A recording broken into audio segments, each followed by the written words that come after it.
So hello and welcome all of you. उड़ान IAS academy के e learning platform में मैं दिव्या आपका फिर से स्वागत करती हूँ। आज के इस वीडियो में मैं आप लोगों के लिए कुछ बहुत ही महत्वपूर्ण प्रश्न उत्तर का संग्रह लेके आई हूँ। ये प्रश्न उत्तर जो हमारी सीरीज है ये कंप्यूटर विषय से संबंधित है। ये एमसीक्यू पैटर्न में मैं आपके लिए लेकर आई हूँ और साथ ही ये आपके आगामी एसआई की जो मुख्य परीक्षा है उससे संबंधित प्रश्न है।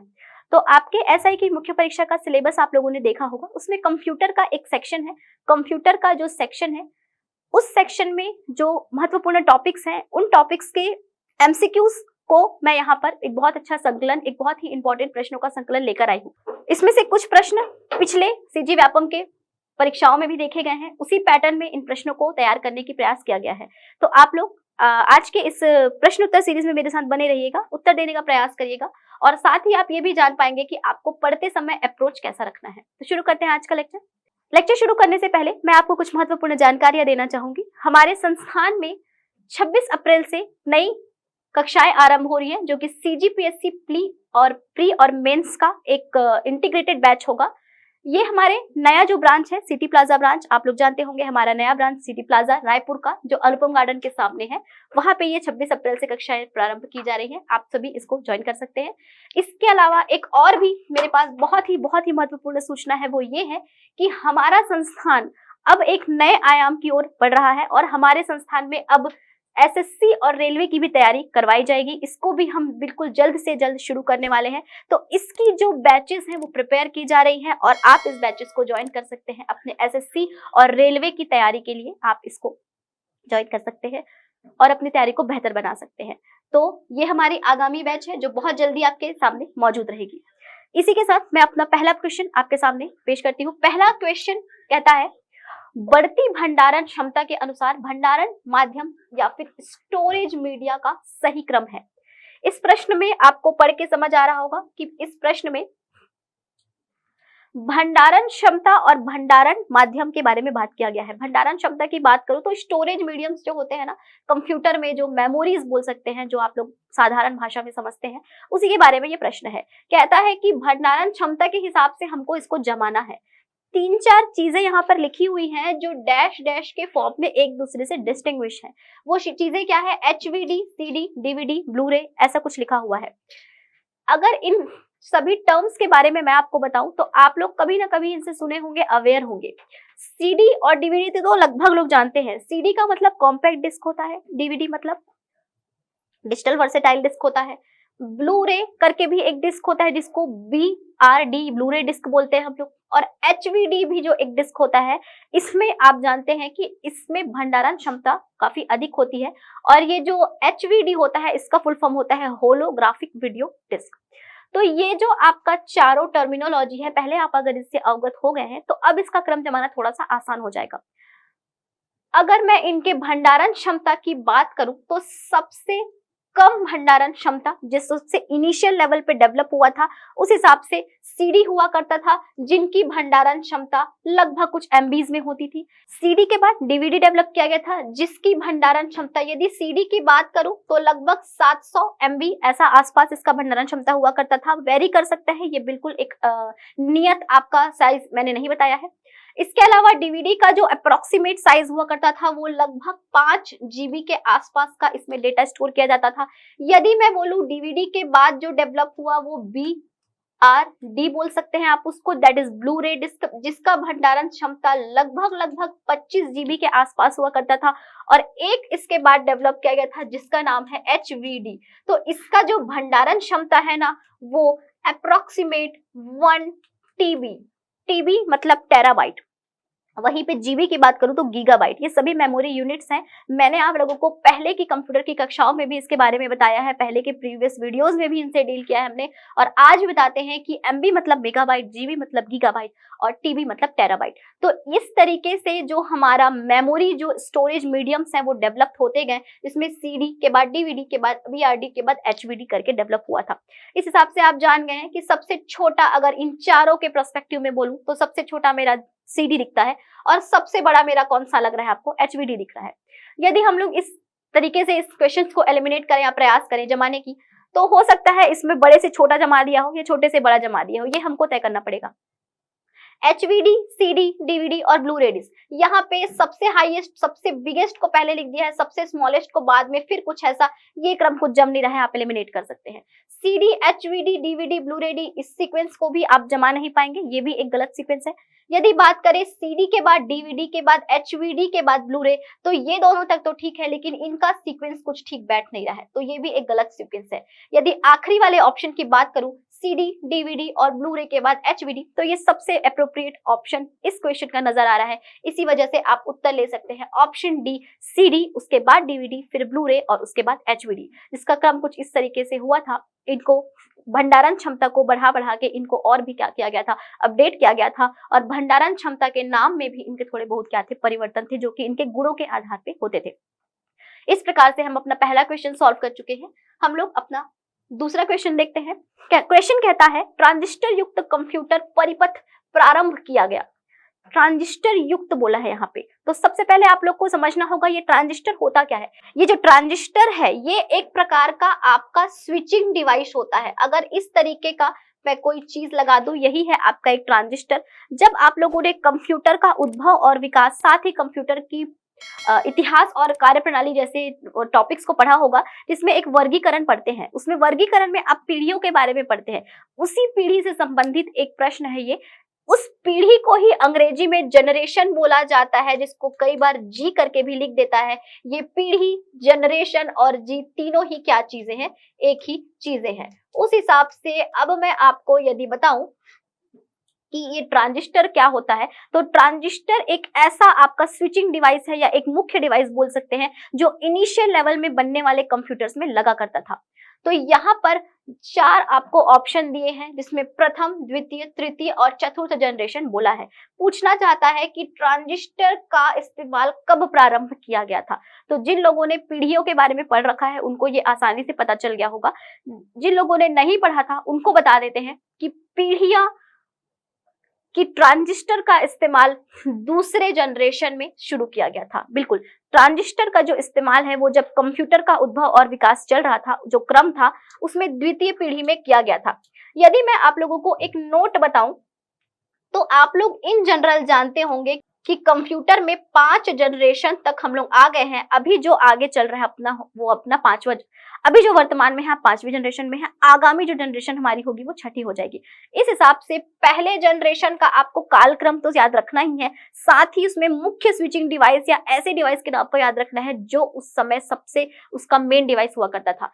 फर्स्ट जनरेशन का मैं यदि बताऊं तो वैक्यूम ट्यूब, वीटी करके भी बोलते हैं उसको, वैक्यूम ट्यूब इसका मेन डिवाइस हुआ करता था। द्वितीय जनरेशन या सेकेंड जनरेशन में आपका, जैसे कि हम लोगों ने देखा, ट्रांजिस्टर मेन डिवाइस हुआ करता था। तृतीय जनरेशन में आईसी करके मेन डिवाइस हुआ करता था।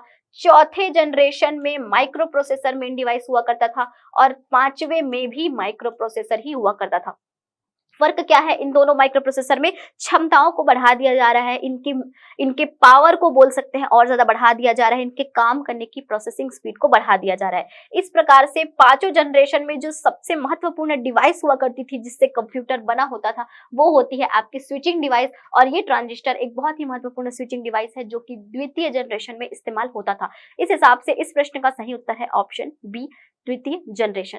तो इस तरीके से आप अपना अप्रोच रखेंगे। पीढ़ी वाला जो टॉपिक हो जाता है वो बहुत जरूरी होता है, आप इसको डिटेल में स्टडी जरूर करिएगा। तो हमारा पहला क्वेश्चन पूरा हुआ। हमारे दूसरा क्वेश्चन देखते हैं। हमारा दूसरा क्वेश्चन कहता है कि निम्नलिखित में से कौन सा गलत है या कौन से गलत है। तो हो सकता है इसमें कोई एक गलत हो या एक से अधिक गलत हो।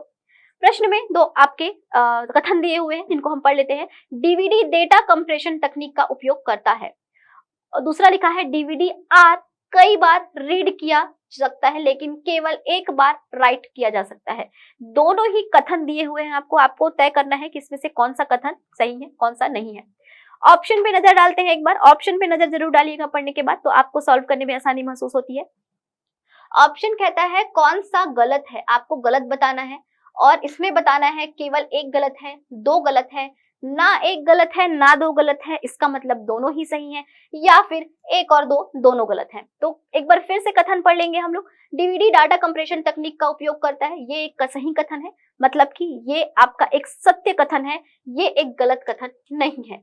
और दूसरा कहता है डीवीडी आर कई बार रीड कर सकता है लेकिन एक बार राइट कर सकता है। डीवीडी आर का मतलब ही होता है डीवीडी कि इसमें कई बार रीड किया जा सकता है, तो ये भी एक तरह से बोल सकते हैं सत्य कथन है।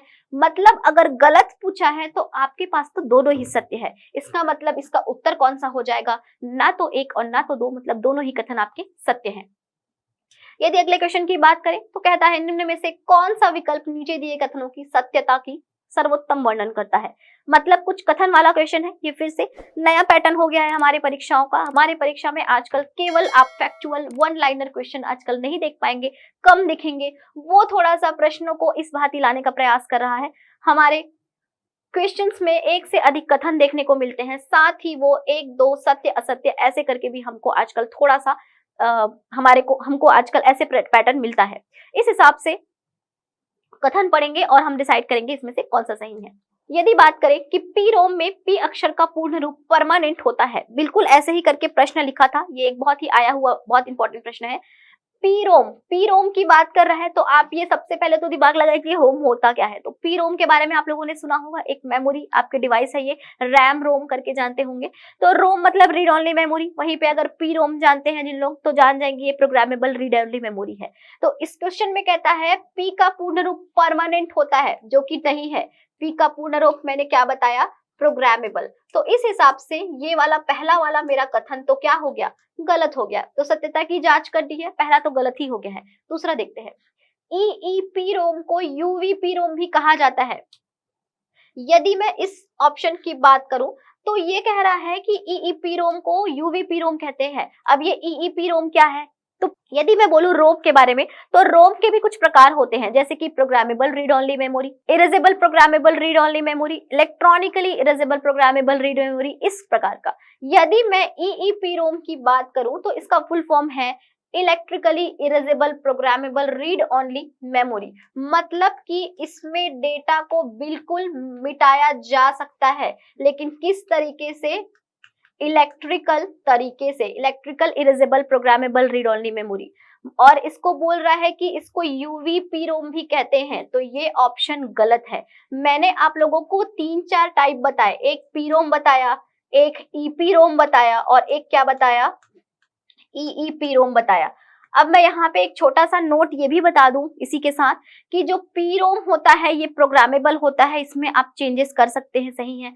ईपी रोम भी प्रोग्रामेबल होता है, इसमें भी चेंज कर सकते हैं, लेकिन इसी में इस्तेमाल किया जाता है कौन सा टेक्निक, यूवी टेक्निक। और यदि मैं बोलूं ईईपी रोम तो इसमें आप इलेक्ट्रिकल मीडियम से आप डेटा को इरेज करते हैं, आप रीप्रोग्राम करते हैं, तो ये भी एक गलत कथन है। यूवीपी रोम इसको नहीं बोला जाता। इस हिसाब से दोनों ही कथन गलत है। देख लेते हैं, एक सत्य दो सत्य ये ऑप्शन नहीं होगा, सत्य असत्य भी नहीं होगा, असत्य सत्य नहीं होगा। जहां दोनों असत्य लिखा है वही हमारा आंसर होगा, मतलब ऑप्शन डी आप उत्तर ले सकते हैं। तो इस प्रश्न का सही उत्तर होगा ऑप्शन डी। यदि क्वेश्चन कहता है साइबर सुरक्षा क्या है, आप लोगों के सिलेबस आप लोगों ने देखा है, आपको साइबर क्राइम्स और साथ ही साइबर सिक्योरिटी से रिलेटेड टॉपिक्स को स्टडी करना है, आपका सिलेबस में ही डायरेक्ट लिख दिया गया है। उस हिसाब से मेरा प्रश्न कहता है साइबर सुरक्षा क्या है। साइबर सुरक्षा मैलवेयर से सुरक्षा प्रदान करती है, पहला एक कथन है। साइबर सुरक्षा साइबर अपराधियों के खिलाफ सुरक्षा प्रदान करती है। एक कहता है साइबर सुरक्षा एक कंप्यूटर प्रणाली को साइबर हमलों से बचाती है, या डी कहता है उपरोक्त सभी। तो ये साइबर सुरक्षा है क्या चीज, साइबर वर्ड सुने होंगे, और साइबर सुरक्षा को हिंदी में हम लोग कह देते हैं साइबर सिक्योरिटी। साइबर वर्ड ही होता है जो कंप्यूटर से संबंधित जो गतिविधियां होती है ना, उसी को हम साइबर वर्ड से डिनोट करते हैं कहीं ना कहीं। साइबर जो सिक्योरिटी है वो भी कंप्यूटर की प्रणाली की सुरक्षा से संबंधित एक टर्मिनोलॉजी है, और साथ ही साइबर क्राइम्स जो आप वर्ड सुनते हैं वो भी साइबर या फिर कंप्यूटर की दुनिया, एक ऑनलाइन दुनिया में होने वाले अपराधों को ही हम साइबर क्राइम्स कहते हैं। तो इस तरीके से ये साइबर सुरक्षा एक बहुत महत्वपूर्ण मुद्दा है आज के डेट में। अगर इस प्रश्न की बात करें तो इसमें मैलवेयर से सुरक्षा प्रदान करते हैं। मैलवेयर, ये मैलवेयर क्या चीज है, ये मैलवेयर होता है एक तरीके का, बोल सकते हैं ये एक सॉफ्टवेयर प्रणाली है जिसमें आपको विभिन्न प्रकार के अलग अलग टर्मिनोलॉजीज मिलेंगे।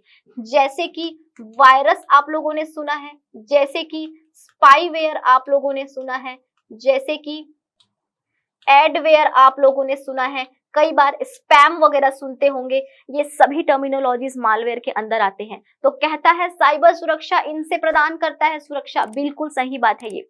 दूसरा कहता है साइबर सुरक्षा साइबर अपराधियों के खिलाफ भी सुरक्षा प्रदान करती है, सही है। ये साइबर अपराधी किन के बारे में बोल रहा है, साइबर क्रिमिनल्स के बारे में बोल रहा है, जो एक प्रकार के हैकर हैं, समझ लीजिए, वो एक प्रकार से दूर बैठे हैं और ऑनलाइन मीडियम से आपके डेटा पे क्या बनाए हुए हैं, नजर रखे हुए हैं या उसको चोरी करने का प्रयास कर रहे हैं। साइबर सुरक्षा एक कंप्यूटर प्रणाली को साइबर हमलों से बचाती है, ये भी बिल्कुल सही बात है। इस प्रकार से आपका उपरोक्त सभी वाला ऑप्शन सही हो रहा है कि साइबर सुरक्षा से संबंधित ये सभी बातें क्या है, हमारे लिए सत्य है। तो इस प्रश्न का सही उत्तर होगा ऑप्शन डी। अगला क्वेश्चन है, निम्न में से असंगत को अलग कीजिए। असंगत बोल दिया मतलब कि इनमें से कुछ चीजें संगत होंगी और एकाध जो होगा वो असंगत होगा। असंगत को अलग करना है।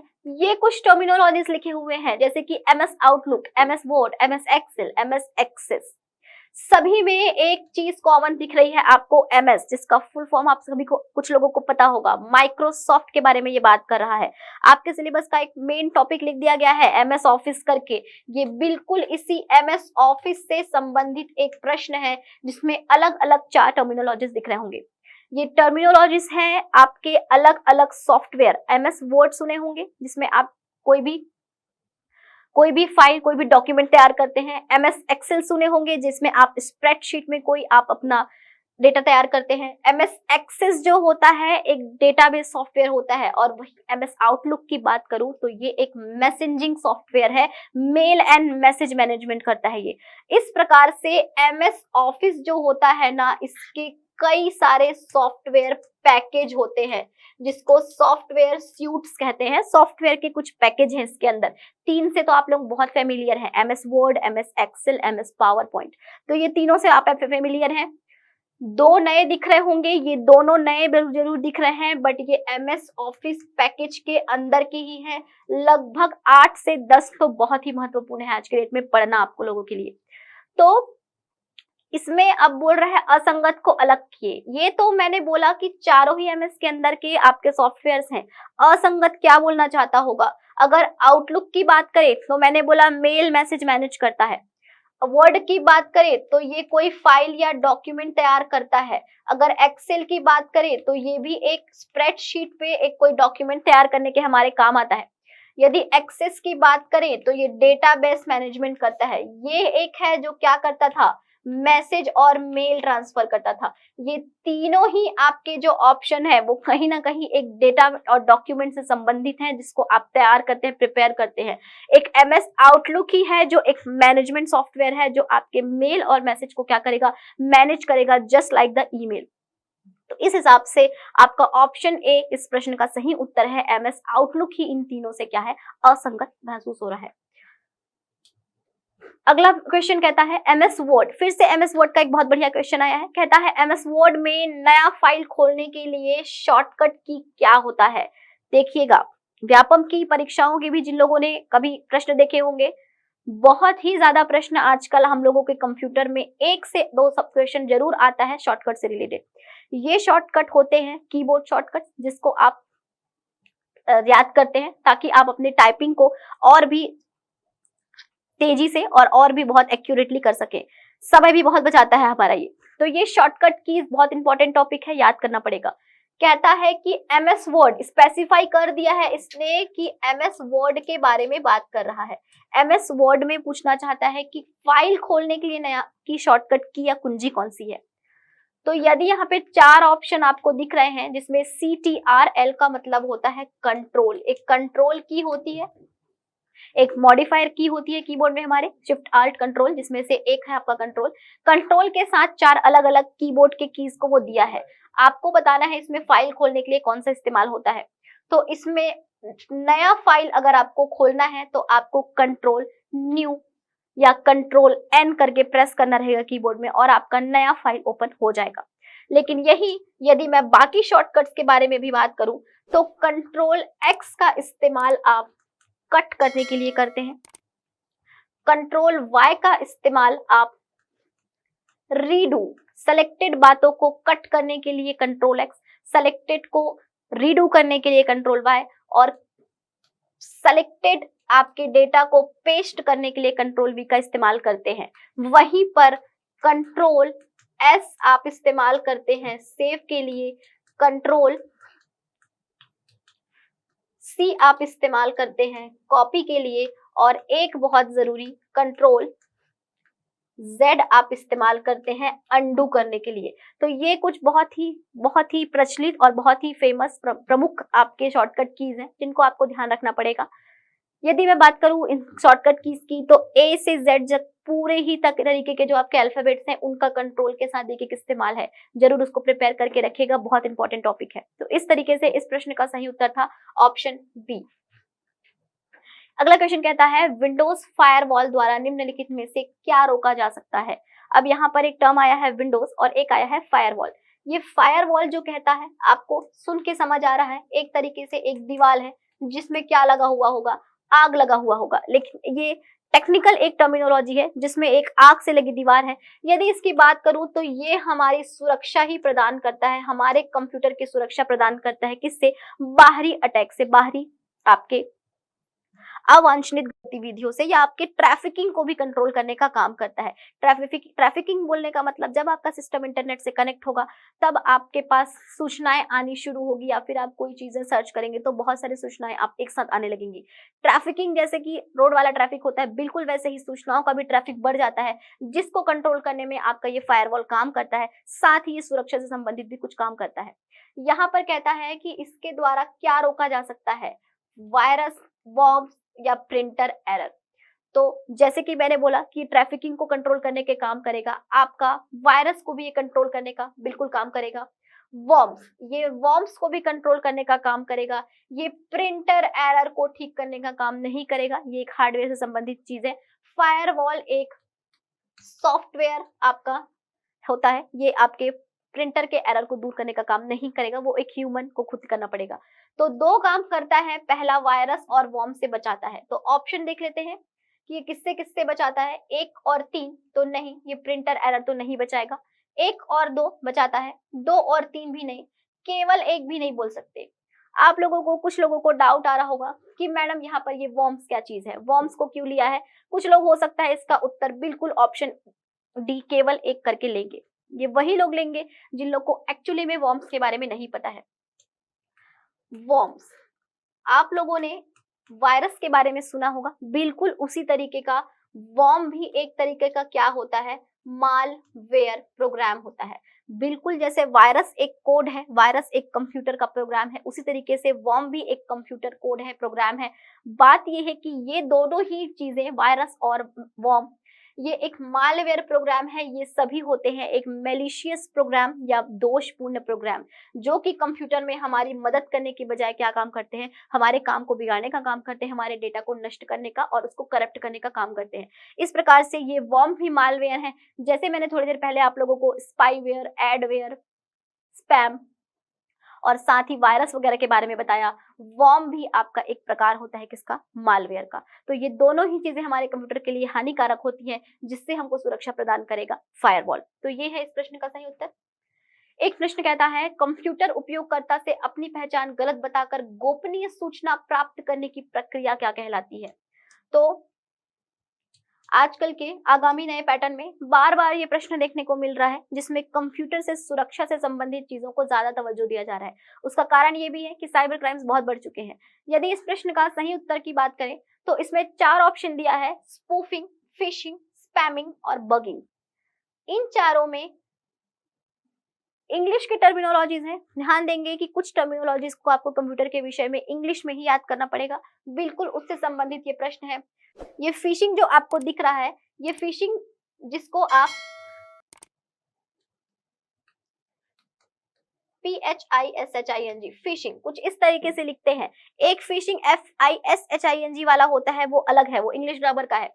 ये फिशिंग एक टर्मिनोलॉजी है जिसका मतलब होता है कि उपयोगकर्ता से अपनी पहचान गलत बताकर गोपनीय सूचनाओं को क्या किया जाता है, प्राप्त किया जाना। तो ये एक क्या है, आपका टर्मिनोलॉजी है जिसमें फिशिंग टेक्निक उसको बोला जाता है। जैसे कि हैकिंग सुनते होंगे आप, हैकिंग मतलब कि किसी दूसरे की गोपनीय जानकारी को या किसी उसके डेटा वगैरह को चुराने की प्रक्रिया बिल्कुल उसी तरीके से फिशिंग होती है। फिशिंग में भी अपनी पहचान को क्या बताया जाता है, गलत बताया जाता है। जैसे कि कोई बहुत ही एक वैलिड कोई ईमेल आईडी है, कोई ईमेल आईडी कह गलत है, जैसे कि कोई बहुत ही एक सिक्योर्ड कोई ऑफिशियल वेबसाइट है, उसी के जैसा बिल्कुल हूबहू एक नकली वेबसाइट बनाकर, एक फर्जी जाली वेबसाइट बनाकर, उसके द्वारा अपनी गलत पहचान बताकर या किसी और का रूप लेकर के क्या कर लेना, आपसे कांटेक्ट करना, आपके डेटा वगैरह को प्राप्त करना की तरीका के टेक्निक कहलाता है फिशिंग। इसी तरीके से स्पूफिंग, स्पैमिंग और बगिंग को भी आप ध्यान रखेंगे। ये भी इसी तरीके के कुछ टर्मिनोलॉजीज हैं जो कि बहुत इंपॉर्टेंट है आपके लिए।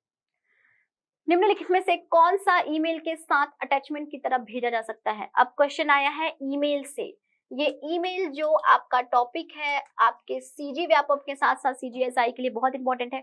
ईमेल टॉपिक से बहुत क्वेश्चंस आते हैं। एक तो उसका पैटर्न ही बोल देता है, दूसरा उसमें क्या क्या अटैचमेंट हो सकता है, साइज वगैरह क्या हो सकता है, बहुत सारे प्रश्न बनते हैं। ये प्रश्न कहता है क्या क्या भेजा जा सकता है।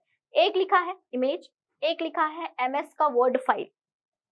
एमएस वर्ड फाइल बोल दिया मतलब कि इसको आप कोई भी डॉक्यूमेंट ले सकते हैं, डॉक्यूमेंट भेज सकते हैं, बोलना चाहता है तो बिल्कुल इमेज भी भेज सकते हैं, डॉक्यूमेंट भी भेज सकते हैं। MP3 ऑडियो फाइल भेज सकते हैं, क्या पूछ रहा है, तो बिल्कुल भेज सकते हैं। साथ ही अगर वीडियो भी बोला जाए तो वीडियो भी भेज सकते हैं। तो टेक्स्ट, इमेज, ऑडियो, वीडियो, इस 4 फाइल्स को आप भेज सकते हैं, शेयर कर सकते हैं।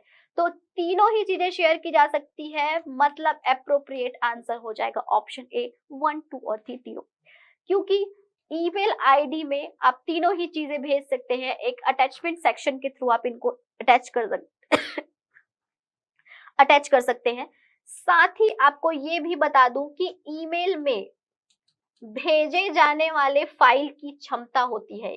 भेजे जाने वाले फाइल की क्षमता या उस डॉक्यूमेंट की क्षमता होती है कितनी, 25 MB। 25 MB तक की फाइल को आप डायरेक्टली अटैचमेंट के थ्रू लिंक करके भेज सकते हैं। वो 25 MB का फाइल इन तीनों और एक वीडियो भी जोड़ लेना, चारों में से कुछ भी हो सकता है। लेकिन 25 MB से अदर आपकी फाइल क्या कर दी, एक्सेस कर गई, एक्सेड कर गई अपना डेटा, 26 MB, 30 MB, 32 MB या 100 MB भी हो गई, तो आप उसको डायरेक्टली शेयर नहीं कर सकते। फिर आप उसको गूगल लिंक के थ्रू क्या कर सकते हैं, शेयर कर सकते हैं।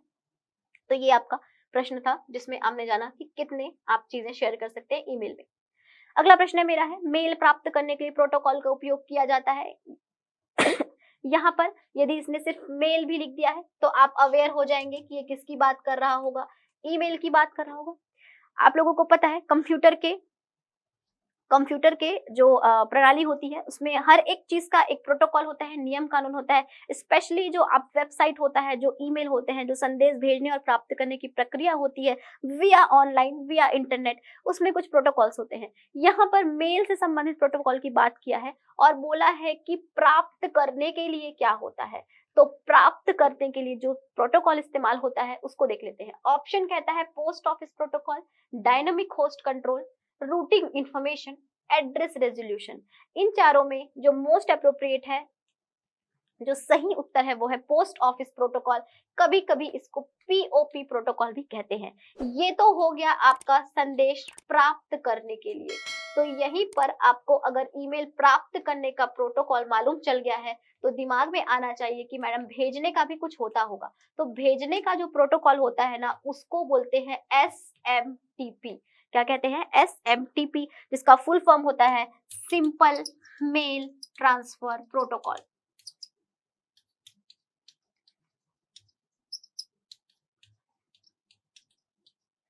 तो ये सिंपल मेल ट्रांसफर प्रोटोकॉल भेजने के लिए और POP प्रोटोकॉल प्राप्त करने के लिए आप इस्तेमाल करते हैं। तो ये एक प्रोटोकॉल से संबंधित क्वेश्चन है। बहुत सारे प्रोटोकॉल आपको याद करने होंगे जिसमें से 2 आपको मैंने यहाँ बता दिए हैं।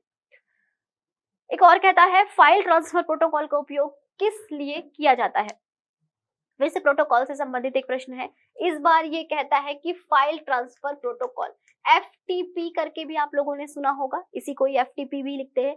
ध्यान देंगे कंप्यूटर की परीक्षा में आपको देवनागरी में FTP करके भी लिख देगा और आपको समझना पड़ेगा कि ये एक एब्रिविएटेड टर्मिनोलॉजी है, ये फाइल ट्रांसफर प्रोटोकॉल की बात कर रहा है। इस हिसाब से इसका उपयोग कहाँ होगा देख लेते हैं। केवल सर्वर पर फाइल अपलोड करने के लिए, केवल सर्वर से फाइल डाउनलोड करने के लिए, फाइल को सर्वर पर अपलोड और सर्वर से डाउनलोड करने के लिए, प्रक्रिया संचार या प्रोसेस कम्युनिकेशन के लिए। तो जो ये फाइल ट्रांसफर प्रोटोकॉल है, टर्मिनोलॉजी ट्रांसफर वो भी किसका कर रहा है, फाइल का। तो फाइल का ट्रांसफर वर्ड से ही आप समझ रहे हो कि ये ट्रांसमीटर और रिसीवर दो लोगों के बीच क्या होगा, इसका लेन और देन होगा, किसका, किसी भी इंफॉर्मेशन का। तो जब डेटा का लेन देन होगा मतलब कि एक तरफ उसको अपलोड किया जाएगा, दूसरी तरफ से डाउनलोड किया जाएगा एंड वाइस वर्सा। इस हिसाब से सर्वर पर अपलोड और डाउनलोड दोनों करने के लिए फाइल ट्रांसफर प्रोटोकॉल का इस्तेमाल होता है। Option C is the perfect answer for this question. अगला प्रश्न है मेरा, कौन सा ईमेल एड्रेस का सही रूप है या कौन सा ईमेल एड्रेस सही है। तो इस क्वेश्चन का हम लोग कुछ ऑप्शन देख लेते हैं। ऑप्शन लिखा है, ऑप्शन ए है udan@website@info, ऑप्शन बी है udan@website.info, ऑप्शन सी है www.udan.com, एक है udan.website.com। इन चारों ऑप्शन में आपको पता करना है कि कौन सा ईमेल एड्रेस सबसे एप्रोप्रिएट है। तो ईमेल एड्रेस का एक प्रारूप होता है, उस प्रारूप से जो आपका ईमेल एड्रेस मैच कर दिया वो आपका परफेक्ट ईमेल आईडी होगा। प्रारूप होता है, सबसे पहले एक यूजर नेम होता है। यूजर नेम होता है जो यूजर अपने द्वारा देता है, खुद से देता है। इसमें आप कैरेक्टर्स और साथ ही अल्फाबेट्स का इस्तेमाल करते हैं, स्पेशल कैरेक्टर्स का इस्तेमाल इसमें नहीं होता है। उसके बाद एक अंडरस्कोर का इस्तेमाल किया जाता है, साथ में एक होता है डोमेन नेम, साथ ही एक होता है डोमेन नेम। ये एक ईमेल का डोमेन नेम होता है और साथ ही डॉट के साथ एक और हिस्सा होता है जिसको बोलते हैं डोमेन नेम एक्सटेंशन। तो इस हिसाब से आप लोगों के ईमेल आईडी होंगे, आप भी उसमें 3 प्रमुख भाग पाते होंगे। पहला आप अपना नाम लिखते होंगे, @ gmail.com लगा देते होंगे। अगर मैं udan@gmail.com करके भी कुछ बनाऊं तो उड़ान वहां पर मेरा यूजर नेम हो जाता है, जीमेल मेरा डोमेन नेम हो जाता है और .com मेरा डोमेन नेम एक्सटेंशन हो जाता है। इस हिसाब से अगर कोई भी ईमेल आईडी इस आपके सिनेरियो में फिट बैठती है तो वो एक क्या हो जाएगा, आपका वैलिड ईमेल एड्रेस हो जाएगा। यहाँ पर फर्स्ट इसमें फिट नहीं बैठता, 2 अंडरस्कोर का इस्तेमाल हम नहीं करेंगे। यहाँ पर केवल डॉट से चीजें जुड़ी है, यहाँ पर अंडरस्कोर लगना चाहिए। साथ ही www जो वर्ल्ड वाइड वेब है, ये एक URL का एक आपका क्या प्रारूप है। यदि मैं इस आंसर की भी बात करूं, यहाँ पर www मिसिंग है तो ये एक URL भी नहीं है, ना ही एक वैलिड ईमेल एड्रेस है। आपका एक ही ईमेल एड्रेस थोड़ा सा एप्रोप्रिएट लग रहा है यहाँ पर देखने में, जो कि है ऑप्शन बी udan@website.info, जहां पर उड़ान एक यूजर नेम की तरह दिख रहा है, @ तो एक सिंबल है जो एस्ट्रिक लगा होगा, साथ ही वेबसाइट जो लिखा है वो एक डोमेन नेम है और डॉट करके जो इन्फो लिखा है वो क्या है, आपका डोमेन नेम एक्सटेंशन। इस हिसाब से option B is the right answer for this question. अगला मेरा प्रश्न कहता है, कौन सा साइबर अपराध नहीं है। साइबर अपराध से संबंधित प्रश्न है, साइबर क्राइम से रिलेटेड क्वेश्चन है ये। साइबर क्राइम में क्या क्या किया जाता है ये बोला जा रहा है। एक लिखा है सेवा से इनकार, सुने होंगे आप लोग, denial of service stage. Denial of service की स्टेज में जब आपका कंप्यूटर पहुंच जाता है, मतलब कि वो आपको क्या कर देता है, सर्विस देने से इनकार कर देता है। वो एक तरीके से बोल सकते हैं हैकर के द्वारा हैक कर लिया गया है या आपके कंप्यूटर पे किसी और का आधिपत्य हो चुका है। तो डिनायल ऑफ सर्विस एक स्टेज है। बीच में आदमी, अगर इसको मैं इसका टेक्निकल टर्म बताऊं तो मिडिल इन द मैन, ये एक टर्मिनोलॉजी है जिसमें एक व्यक्ति आपके और जिसके पे आप डेटा भेजना चाहते हैं उनके बीच में उपस्थित है, जिसकी वजह से भी आपके डेटा का सही तरह से हस्तांतरण नहीं होगा और ये भी एक तरीके का साइबर क्राइम है। कहीं ना कहीं ये मिडिल इन द मैन क्या है, आपका एक हैकर है। मेलवेयर, ये मेलवेयर के बारे में मैंने आप लोगों को प्रीवियस क्वेश्चंस में बताया ही है कि मेलवेयर मतलब कि वायरस, आपका वॉर्म्स, आपका स्पैम, आपके जो भी स्पाईवेयर, एडवेयर, रैंसमवेयर, काफी सारी चीजें होती है जो मेलवेयर में शामिल है और ये सभी हमारे दोषपूर्ण मैलिशियस सॉफ्टवेयर होते हैं जो कंप्यूटर को नुकसान पहुंचाते हैं। तो मेलवेयर भी अपराध में आएगा, मेलवेयर शेयर करना अपराध है। बीच में आदमी मतलब मिडिल इन द मैन भी अपराध है और सेवा से इनकार मतलब डिनायल ऑफ सर्विस भी इस अपराध के अंदर शामिल है। साथ में एक टर्मिनोलॉजी लिखा है AES। जैसे मैंने आपको बताया कंप्यूटर विषय ही एब्रिविएशंस का है, आपको एब्रिविएटेड टर्मिनोलॉजीज मिलती होगी, बार बार मिलेगी। जो आखिरी लिखा हुआ टर्मिनोलॉजी है AES, इसका फुल फॉर्म होगा एडवांस इंस्क्रिप्शन स्टैंडर्ड। ये जो आपका AES है या एडवांस्ड इंक्रिप्शन स्टैंडर्ड है, it directly encrypt your data to save your data. ये आपके इंक्रिप्शन के माध्यम से डेटा को क्या करता है, सुरक्षा प्रदान करता है। तो साइबर अपराध के तहत आने वाले 3 चीजें हमको नजर आ रही है, जिसमें चौथा वो है जो आपको अपराध में बढ़ावा नहीं देगा, आपको साथ नहीं देगा, जबकि आपके डेटा को ये क्या करने का प्रयास करता है, सुरक्षित रखने में क्या करता है, मदद करता है बाय इंक्रिप्टिंग योर डेटा। तो आपका ऑप्शन सी जो साइबर अपराध नहीं है वो हो जाएगा आपका ऑप्शन डी AES। हमारा अगला क्वेश्चन कहता है IoT का मतलब। IoT का मतलब या कहीं ना कहीं ये पूछता है IoT का फुल फॉर्म क्या होता है। कुछ ऑप्शंस दिए हुए हैं। पहला है internet of things, internet of technology, incorporate of things, incorporate of technology. 4 option में से आपको पता करना है IoT का फुल फॉर्म क्या होता है। IoT इस टर्म से अवेयर होंगे आप लोग, क्योंकि आपके सिलेबस का ये बिल्कुल ही एक मुख्य टॉपिक है, डायरेक्टली दिया हुआ है इस टॉपिक को। तो इस IoT का फुल फॉर्म होता है internet of things. Internet of things आजकल के डेट में ये बहुत बूम पर चल रही है टॉपिक, बहुत ही ज्यादा महत्वपूर्ण है। इंटरनेट के आने वाले युग को हम इंटरनेट ऑफ थिंग्स का युग बोल भी सकते हैं। IoT शब्द के बारे में कुछ और बातें यदि मैं बताऊं तो इसको कब और किसने बनाया था या इसका इन्वेंशन किसने किया था, ये अगर बात किया जाए तो इस शब्द के बारे में मैं बताती हूँ। इस शब्द को केविन स्टोन नाम के एक व्यक्ति हैं, उन्होंने इस शब्द को दिया है। इस शब्द की बोल सकते हैं उन्होंने इस शब्द के बारे में बताया है कि IoT बोला जाएगा इसको करके, और कब बताया था तो 1999 में बताया था। तो IoT के बारे में आप लोग और भी बहुत सारी जानकारी इकट्ठा करेंगे, जिसमें इसको जरूर अपडेट करिएगा कि IoT शब्द के बारे में किसने पहली बार कब बताया था। तो 1999 में केविन स्टोन ने इनके बारे में बताया था। ये है आपका IoT। हमारा आज का आखिरी क्वेश्चन है AI में प्रस्ताव प्रतीक है। AI में प्रस्ताव प्रतीक है। यदि थोड़ा सा डिफिकल्टी जाएगा कि ये प्रस्ताव प्रतीक करके क्या होता है या ये AI क्या है, तो AI को आप कुछ अगर ऐसा डिकोड करेंगे तो आपको कैपिटल A कैपिटल I दिख रहा होगा। इस AI का फुल फॉर्म होता है आर्टिफिशियल इंटेलिजेंस। और आर्टिफिशियल इंटेलिजेंस का बहुत ही महत्वपूर्ण उदाहरण आप सभी लोगों ने देखा होगा, वो कौन सा होता है, रोबोट होता है। The present era of artificial intelligence बहुत ही फेमस क्योट है। बोला जा रहा है आजकल के डेट को AI का, आजकल के एज को AI का एज या AI का युग, क्योंकि अब हमारी जो चीजें हैं वो बोल सकते हैं कि AI पे बेस्ड हो रही है, बेस्ड होंगी आगे जाके। और हम लोग जब कंप्यूटर विषय पढ़ते हैं, सबसे बेसिक टॉपिक कंप्यूटर की सीमाएं, उस सीमाएं में एक बात क्या पढ़ते हैं कि बुद्धिहीन होता है, इसके पास खुद का सेंस नहीं होता, दिमाग नहीं होता। लेकिन AI ने इस बात को गलत साबित कर दिया है, और अब इसके पास भी खुद का क्या रहेगा, बुद्धि रहेगा, इसके पास खुद का क्या रहेगा, दिमाग रहेगा। तो AI में प्रस्ताव प्रतीक है। मेरा प्रश्न है, यदि इस प्रश्न को पढ़े, ऑप्शन देखें, सही और गलत, सही गलत और शून्य, सही गलत, इसमें से कौन सा प्रस्ताव प्रतीक होता है, ये पूछ रहा है। AI की टर्मिनोलॉजी को अगर आप अंदर समझेंगे तो इसमें ना कुछ सिंबल्स होते हैं, कुछ प्रीपोजिशनल सिंबल्स भी इसको कहते हैं। ये जिस पे काम करता है ना, उसकी जो प्रोग्रामिंग है उसमें 2 बातें बहुत महत्वपूर्ण होंगी। एक कि उसमें वो चीजों का चुनाव कैसे करेगा, या तो वो उसको ट्रू के सेंस में समझेगा या फॉल्स के सेंस में। अगर ट्रू या फॉल्स कहें तो सही है, वो उसको या तो ट्रू समझेगा या फॉल्स समझेगा।